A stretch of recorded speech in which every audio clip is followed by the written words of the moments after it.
yang menjadi pernyataan kami di hadapan-Mu Tuhan, bahwa kami sungguh perlu Engkau Tuhan di dalam hidup kami. Oleh sebab itu pagi hari ini kami datang di hadapan-Mu Tuhan. Kami menantikan Engkau berfirman buat kami Tuhan. Kami perlu Tuhan tuntunan-Mu di dalam hidup kami Tuhan. Kami tahu Tuhan hanya Engkau yang kami andalkan di dalam hidup kami. Bapa, biarlah Engkau berbicara terus kepada kami Tuhan. Nyatakan apa yang menjadi isi hati-Mu, apa jadi kehendak-Mu pada kami Tuhan. Saat ini kami mau buka hati kami. Engkau yang sucikan dan kuduskan hati kami.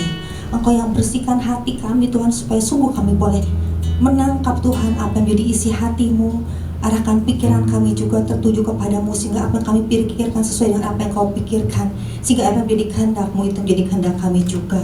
Terima kasih Bapa, urapi setiap kami Tuhan dimanapun kami berada. Ketika firman ini disampaikan, firman ini akan menyentuh kami, akan mengubah kami, akan memberikan kepada kami pengertian apa yang harus kami lakukan. Terima kasih Bapa, terima kasih Tuhan.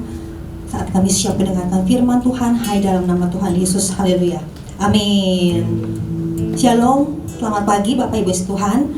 Kembali pagi hari ini kita akan sama-sama belajar apa yang menjadi pesan Tuhan buat kita minggu ini. Yang menjadi judul pesan Tuhan buat kita minggu ini adalah hati-hati dengan hati yang menipu. Ya, mari kita akan baca sama-sama ayat firman Tuhannya dari Yeremia 17 ayat yang ke-9 dan 10. Yeremia 17 ayat 9 dan 10 saya akan bacakan. Ayat 9. Betapa liciknya hati, lebih licik daripada segala sesuatu. Hatinya sudah membatu. Siapakah yang dapat mengetahuinya? Ayat 10. Aku, Tuhan yang menyelidiki hati, yang menguji batin untuk memberi balasan kepada setiap orang setimpal dengan tingkah langkahnya, setimpal dengan hasil perbuatannya. Nah, Bapak Ibu Saudara, di tengah kondisi kita saat ini, ya, di mana kita merasakan dan melihat banyak orang yang mengalami kesulitan. Nah, tentunya ketika orang-orang mengalami masalah di dalam hidupnya, yang mereka butuhkan adalah solusi atau jalan keluar dari setiap masalahnya. Nah, kita sebagai orang percaya, kita tentunya sadar bahwa jalan keluar atau solusi yang paling bagus, ya, paling baik, yang paling tokcer itu sudah pasti jalan keluar atau cara yang datangnya dari Tuhan, betul? Nah, di lain pihak kita juga menyadari, terutama melalui pesan-pesan Tuhan ya buat kita akhir-akhir ini, khususnya buat gereja kita juga untuk visi 2 tahun ini, Connected to God, kita melihat bahwa Tuhan itu adalah Bapa yang ingin dekat dengan anak-anaknya. Dia ingin menjalin satu hubungan yang intim dengan anaknya.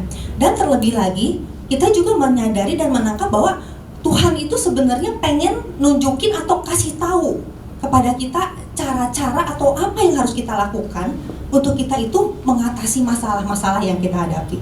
Ya, oke. Nah, jadi harusnya nggak ada masalah ya. Kita orang percaya, kita butuh tuntunan Tuhan. Di lain pihak, Tuhan rindu untuk memberikan tuntunannya kepada kita. Nah, yang jadi masalah apa? Yang jadi masalah adalah begini. Frekuensi Tuhan kan berbeda dengan frekuensi manusia ya.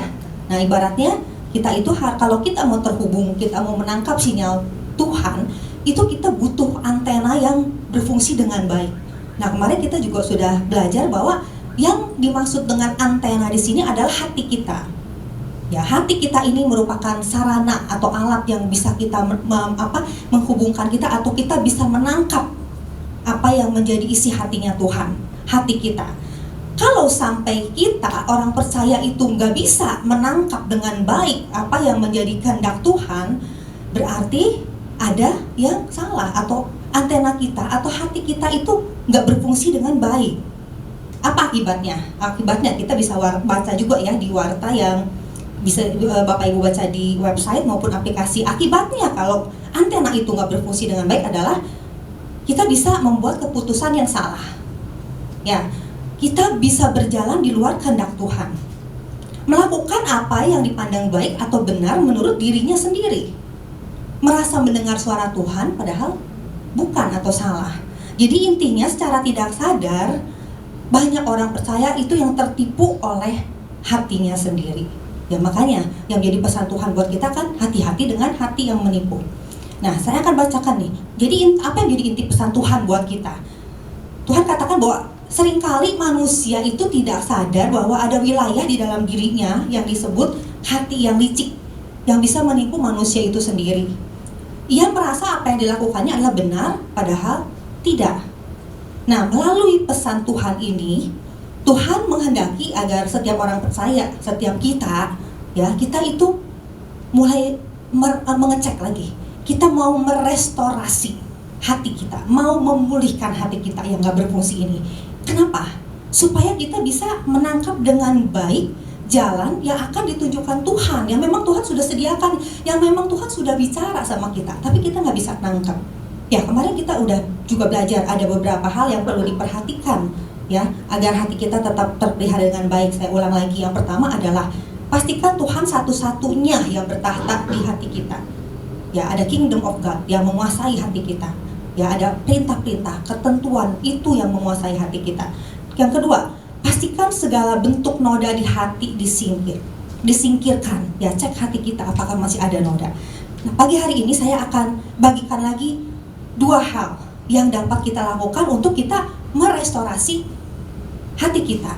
Ya, jadi kita hari ini mau fokus gimana, apa yang harus kita lakukan untuk kita bisa merestorasi hati kita. Yang pertama adalah menyadari dan mengakui kondisi hati kita. Ya, sekali lagi, menyadari dan mengakui kondisi hati kita. Saya akan bacakan lagi Yeremia 17 ayat yang ke-10. Ayat yang ke-10 dikatakan di sini, "Aku Tuhan yang menyelidiki hati, yang menguji batin, untuk memberi balasan kepada setiap orang setimpal dengan tingkah lakunya, setimpal dengan hasil perbuatannya." Saya baca dari versi lain, dari versi The Message.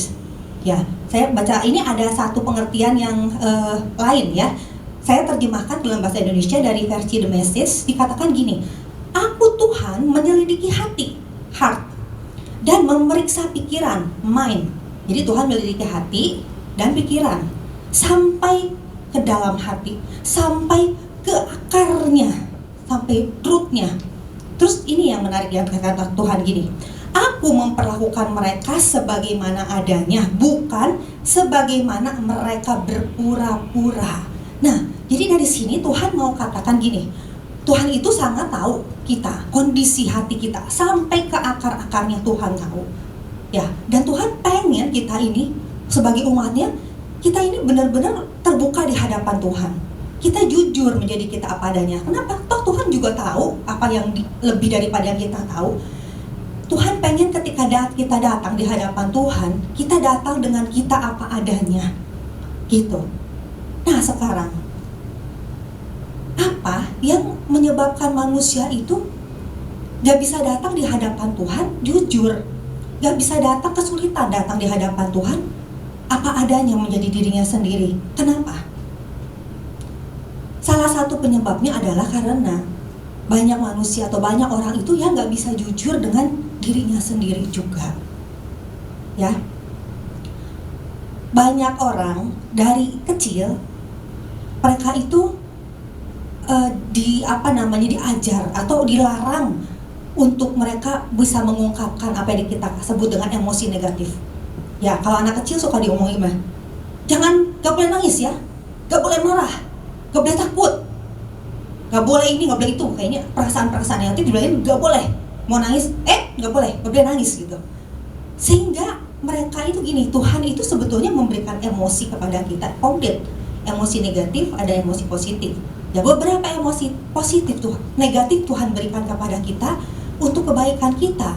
Ya, takut untuk kita sendiri waspada, ada rasa marah, kenapa? Ketika ada ketidakbenaran, ada rasa bersalah, untuk kita menyadari kalau kita salah, lalu kita kemudian bertobat, itu emosi negatif. Tapi, ya, yang perlu dilakukan adalah kita harus dilatih untuk mengelola emosi tersebut. Bagaimana ketika emosi itu ada, kita meresponinya dengan benar, sehingga itu mendatangkan kebaikan buat kita.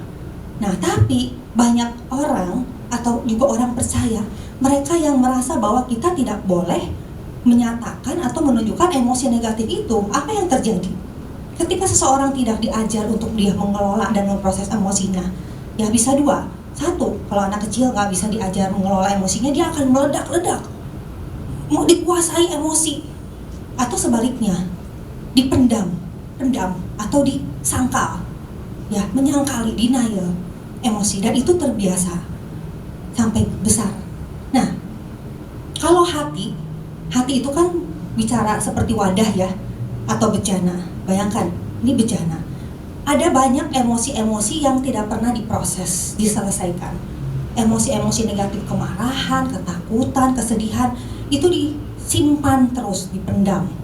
Ya, kalau kemarin kita belajar tentang sungai yang banyak endapan, ini hati kita banyak endapan. Makin lama itu gak keluar, endapan itu akan makin banyak. Emosi-emosi negatif, apalagi di hati kita. Bisa ada luka. Ketika ada luka di hati dan luka itu nggak disembuhkan atau nggak diproses, ya, dikatakan tadi kalau di Yeremia 9 yang 17 ayat yang ke-9 dikatakan hati yang membatu. Ya, terjemahan lain itu dikatakan adalah penyakit parah, sulit disembuhkan. Itu luka yang nggak diproses. Apalagi yang ada di hati yang nggak diselesaikan, dosa yang tersembunyi, disembunyiin gitu. Padahal Tuhan tahu. Nah, sekarang kalau kita udah menyadari hal ini ya, ada banyak hal di dalam hati kita mau merestorasi hati kita. Bagaimana kita mau memproses hal-hal tersebut kan? Nah, kita mau belajar dari seorang pribadi, yaitu Daud. Nah, Daud adalah seorang yang sangat cakap untuk dia boleh menyelesaikan atau memproses, merestorasi hatinya. Kalau kita kenal Daud ya, Daud itu punya potensi untuk luka batin gitu. Ya, dari kecil dia udah ditolak sama keluarga. Ya, terus dia dikhianati oleh banyak orang, dikhianati pemimpin, dikhianati anak buah, dikhianati anaknya sendiri. Coba bayangkan. Itu ya luka, marah, emosi, dan dia wajar atau dia berhak gitu kalau kita katakan dia punya luka batin dan sakit hati. Bahkan juga dia punya dosa-dosa, keinginan, perasaan. Dia bukan seorang yang kudus, yang suci. Dia punya banyak keinginan dosa. Bahkan keinginan dosanya itu dia wujudkan dalam tindakan kan, kita tahu gitu. Tapi kenapa Tuhan katakan bahwa dia itu berkenan di hati Tuhan? Bahkan dia orang yang sangat bisa menangkap isi hati Tuhan, dan dia bisa hidup menjalankan atau melakukan apa yang jadi rencana Tuhan dengan baik. Kenapa? Karena Daud adalah seorang yang dia terbiasa menyelidiki hatinya. Ya, dia melakukan check up rutin terhadap hatinya. Bahkan dia minta Tuhan untuk menyelidiki hatinya. Ya, dia adalah seorang yang menyadari kondisi hatinya, dan dia juga mengakui di hadapan Tuhan ketika dia datang di hadapan Tuhan. Ya, ketika dia datang apa adanya. Dia jujur mengungkapkan isi hatinya, keinginannya di hadapan Tuhan, perasaannya semuanya. Ya, saya coba untuk Bapak Ibu bisa baca ungkapan-ungkapan Daud di Mazmur banyak sekali. Saya coba catat, ternyata banyak sekali gitu. Tapi saya mau ngambil contoh di Mazmur 55. Coba kita akan baca ya, Mazmur 55 ayat 2 sampai 7. Kita mau lihat apa yang dikatakan Daud, apakah kita pernah seperti dia gitu. Oke, Mazmur 2. Di sebelumnya bisa? Nah, oke. Untuk pemimpin biduan dengan permainan kecapi, nyanyian pengajaran Daud.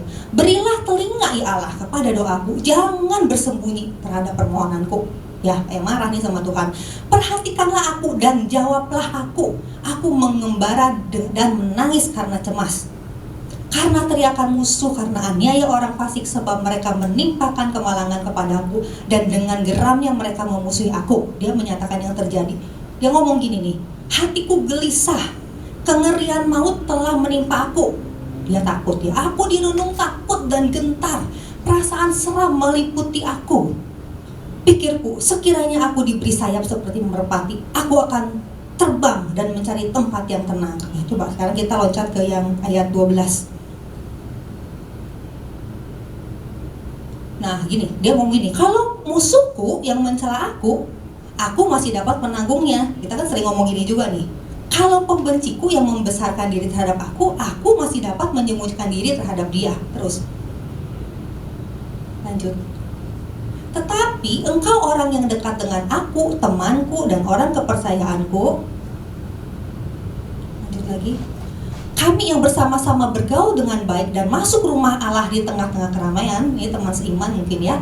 Biarlah maut menyergap mereka. Nah ini dia ngomong gini nih, biarlah maut menyergap mereka, biarlah mereka turun hidup-hidup ke dalam dunia orang mati, sebab kejahatan ada di kediaman mereka, ya dalam batin mereka. Nah jadi ya seterusnya ya. Jadi kita lihat di sini Daud datang kepada Tuhan lagi marah-marah, dia lagi takut, sedih, dia lagi bahkan dia kayak ngedoain jelek gitu buat orang. Tapi inilah yang dia lakukan. Dia datang kepada Tuhan apa adanya. Ya, dia kalau kita lihat, kita pelajari, biasanya gini, Daud tuh datang pertama marah-marah, kadang-kadang marah-marah sama Tuhan, kadang-kadang marah-marah dirinya sendiri, aku tuh kayak apalah, aku kayak cacing apa segala, kadang-kadang dia marah sama orang gitu. Tapi terus kemudian dia mulai berdoa memohon Tuhan tolong gitu. Habis itu udah mohon tolong-tolong gini, biasanya dia mulai ada perkataan iman. Ya, terus dia biasanya akhirnya dengan mengucap syukur.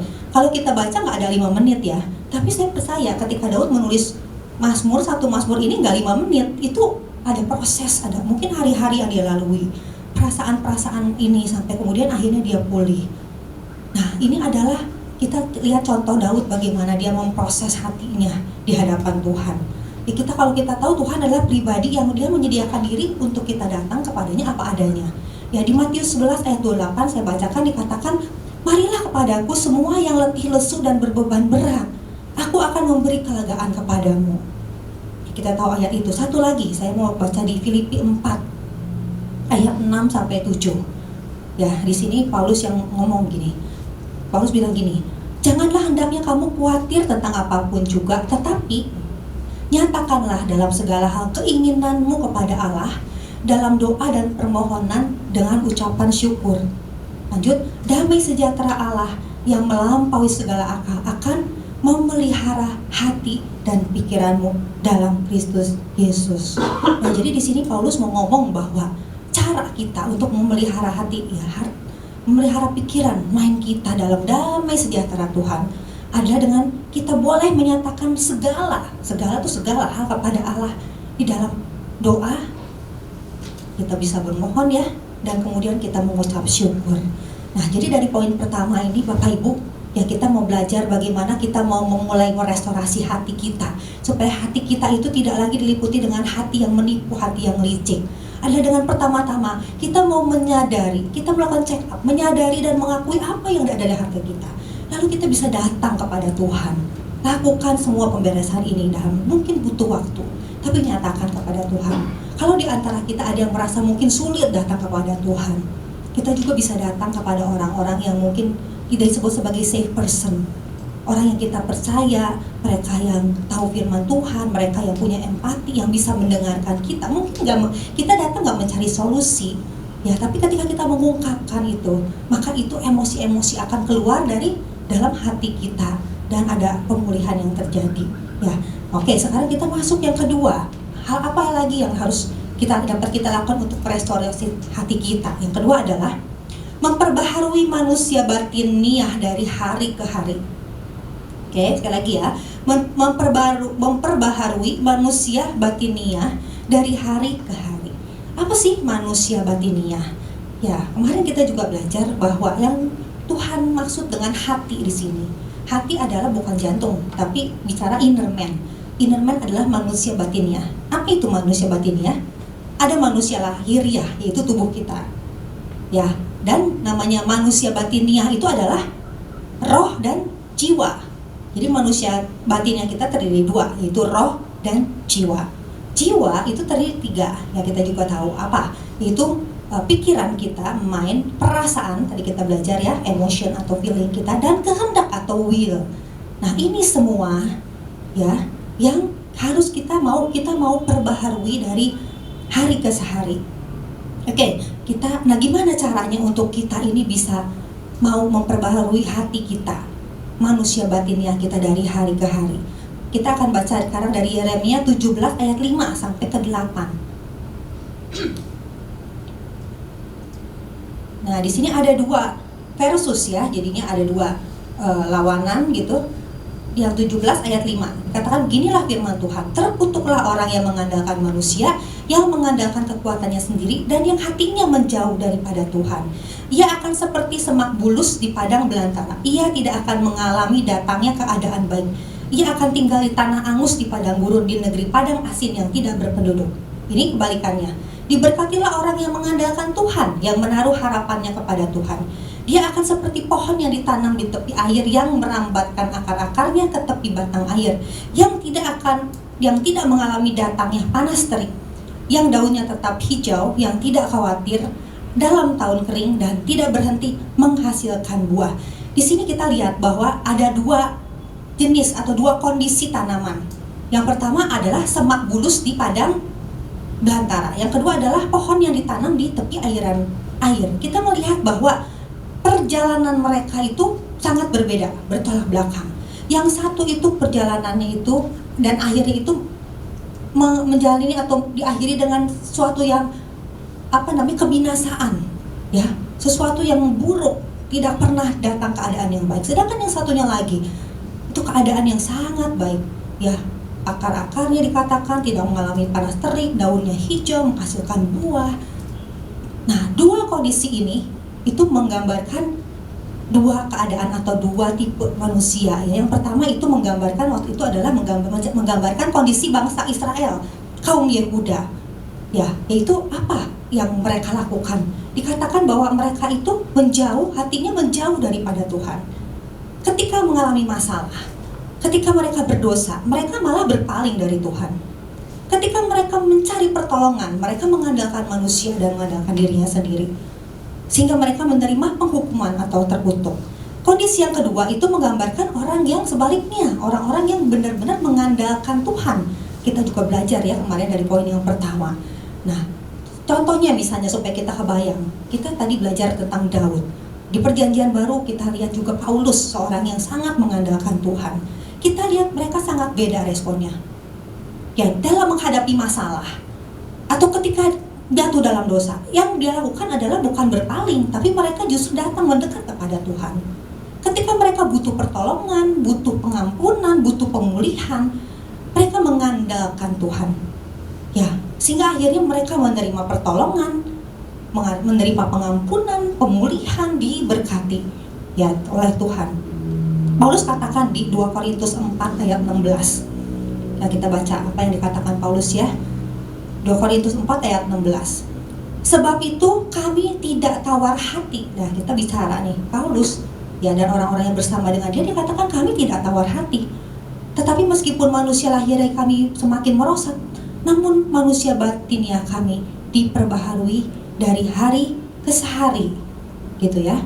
Jadi kenapa kita perlu untuk memperbaharui manusia batiniah kita? Kenapa kita harus terus memperbaharui hati kita? Supaya kita tidak menjadi tawar hati. Bahasa Inggris katakan lose heart, atau kita kehilangan hati. Karena kita tahu hati itu sangat penting untuk kita bisa menangkap apa yang jadi isi hati Tuhan, ya. Nah, sebagai analogi supaya kita kebayang kenapa atau apa yang harus kita lakukan untuk kita bisa memperbaharui manusia batinnya kita. Jadi saya punya teman. Nah, teman saya itu adalah seorang pencinta tanaman. Sekarang kan lagi mulai tren ya, orang-orang pelihara tanaman gitu, daun-daun gitu di rumah, tren. Nah, kalau ini dia pemain lama lah istilahnya. Nah, dia itu sering gini, saya suka perhatikan Facebooknya dia. Dia suka istilahnya mungut tanaman yang mau mati gitu. Atau karena dia juga udah orang-orang tahu, suka banyak gini kalau kita orang punya tanaman udah mau mati tuh dikasih gitu ke dia. Dia foto biasanya tanaman gitu dalam pot yang udah jelek gitu, udah hitam-hitam gitu, tinggal batang. Nah, terus sama dia biasanya mulai dipangkas ya, dibuang semua yang daun-daun yang jelek gitu sampai botak. Terus dia juga kalau perlu dia angkat gitu ya, diganti ke pot yang baru gitu. Terus dia pelihara dari hari ke hari gitu kan. Tiap tanaman kan beda-beda. Sampai akhirnya tanaman itu jadi cantik lagi, jadi rimbun lagi. Terus dia biasa foto prosesnya, terus ada before and after. Nah, tanaman ini dibawa kepada sumber atau orang yang tepat, yang ngerti banget apa yang harus dilakukan terhadap si tanaman ini. Nah, dari sini kita belajar bahwa begitu pula dengan kita. Ya, kita manusia gitu. Kita dalam apapun keadaan kita yang sepertinya no hope gitu, nggak ada harapan, tinggal nunggu mati. Nah, apa yang harus kita lakukan? Kita datang kepada pribadi yang tepat, kepada sumber yang sangat mengerti bagaimana cara memulihkan kita, bagaimana menyembuhkan kita, datang kepada Tuhan, ya itu adalah satu-satunya cara untuk seseorang itu mau dipulihkan. Nah, tapi kita lihat bahwa ini adalah pemulihan ini bukan adalah sesuatu yang instan. Jadi bicara mengenai restorasi hati ya, ketika kita pulang, kita menangkap ini, kita langsung kita lakukan kepada Tuhan, Tuhan tolong ini. Harapannya langsung hati kita jadi baru, hati kita pulih. Ya, luka-luka lama kita gitu, dendam kita semua langsung hilang gitu.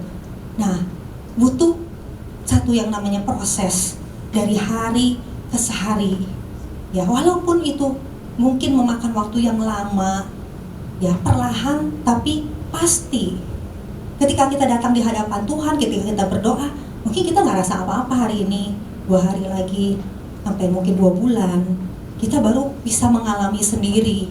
Oh, kok tiba-tiba sakit hatinya udah berkurang ya, ketemu dia udah nggak begitu sakit hati lagi gitu. Lama-lama kita bisa ketemu orang itu, kita mulai mengasihi dia. Kenapa? Karena kita terhubung terus dengan sumbernya.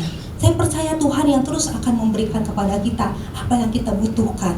Belas kasihan, kasih, pengampunan dan lain sebagainya.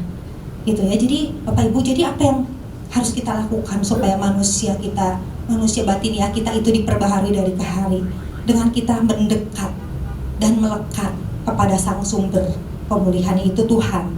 Ya, Tuhan yang akan memperbaharui manusia itu dari hari ke hari, hati kita. Dengan demikian maka hati kita akan terus terjaga dengan baik, tidak menjadi tawar hati. Bahkan kita percaya dan hanya dalam Tuhan kita dapat pemulihan, restorasi hati. Nah, Bapak Ibu, jadi melalui pesan Tuhan ini, ya Tuhan bilang hati-hati dengan hati yang menipu. Ya, supaya hati kita tidak bisa menipu kita lagi. Tuhan mau supaya setiap orang percaya itu merestorasi hatinya. Pagi hari ini kita tadi sudah belajar sama-sama, ada 2 hal yang bisa kita lakukan untuk merestorasi hati. Yang pertama adalah menyadari ya dan mengakui kondisi hati kita. Datang di hadapan Tuhan dengan hati yang terbuka, dengan kita apa adanya, ya maka hati kita akan diproses, ya hati kita akan dipulihkan, diperbaharui. Yang kedua, ya kita juga mau memperbaharui manusia batinnya kita dari hari ke hari, supaya kita tidak menjadi tawar hati atau kehilangan hati. Kita mau mendekat dan melekat pada sumber pemulihan itu. Tuhanlah yang akan mengerjakan pembaharuan hati kita dari hari ke hari. Nah, Bapak Ibu, ketika hati kita ini udah dipulihkan, baru kita bisa menyelaraskan apa yang ada tadi dalam manusia batinnya, dalam hati kita, pikiran kita, perasaan kita, kehendak kita dengan hati, perasaan dan pikirannya Tuhan. Ya, sehingga baru kita bisa menangkap perintah Tuhan, bisa menangkap tuntunan dan rencana Tuhan dengan baik. Dengan demikian kita akan siap ditunjukkan jalan oleh Tuhan dan kita akan hidup berkemenangan. Amin. Nah, demikian firman Tuhan. Tuhan Yesus memberkati.